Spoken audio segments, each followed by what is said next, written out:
uNkulunkulu akakulonda kuphela ubhosha uphumelele uphastor weningi ilo obeke awachaze amaphupho. Siyacela ukuthi inamba isenze ngoba imember ngoba yanikela kwi-channel. Kwenza ukuthi WhatsApp fona ku-9 5 Monday to Friday kuphela. Is that too much to ask for? Ngoba phela abantu ngiyabachaza ukuthi abanga WhatsApp baya WhatsApp. Speaker lo Miss Sliphold. Miss MS Sliphold, Miss Sliphold. Sawubona pastor. Ngithemba uyaphila. Ngicela ukubuza la ngabe ichaza liphupha ke ukuze i-radio ikhala phakathi emadlebeni akho. Ngiyabonga. Ubephupha ke i-radio ikhala endlebeni zakhe, ubephupha umsakazo ukhala endlebeni zakhe nakuke singakusho number 1. Esikhathini esiningi uma ngenzeka uphuphe i-radio kungabe uphawu ngelubi noma ke loluhle uma ikhala endlebeni ngoba lokushilo ngenzeka uzokuzwa indaba ezinhle futhi ezithokozisayo uma idlala izingoma ezimnandi noma ke kunengxoxo ejabulisayo noma emnandi. Number 2, kuyenzeka kodwa uma uphupha i-radio kube uphawu oluhle ukuthi uma ikhala endlebeni ngoba lokuthi kungenzeka uzokuzwa nje indaba ezimbi uyakhonjiswa noma uyatshela ukuthi lindele ukuzwa indaba ezimbi nezibhlungu uma kungukuthi umsakazo kade usakaza ingxoxo embi noma kade udlala izingoma ezimbi noma ingoma zosizi.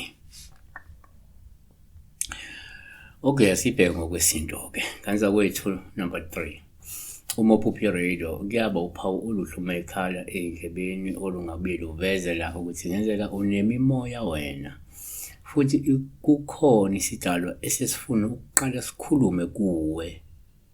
Okukanye ke kunomlayezo obalekile nophuthumayo okumele uwuzwe ovela ke ethongweni noma emathongweni. Okay, asibheke ngokukaNkulunkulu ke. Number 4, ngokwenkolo uma uphupha i-radio kuyaba uphawu oluhle uma ikhala endlebeni zakho.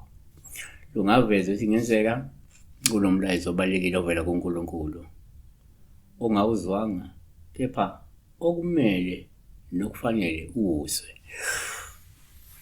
Ngishuthi ke awuzame to align yourself with uNkulunkulu ezokwathi mekhuluma umuzwe kahle ukuthi uthini lo mthalo wensuku.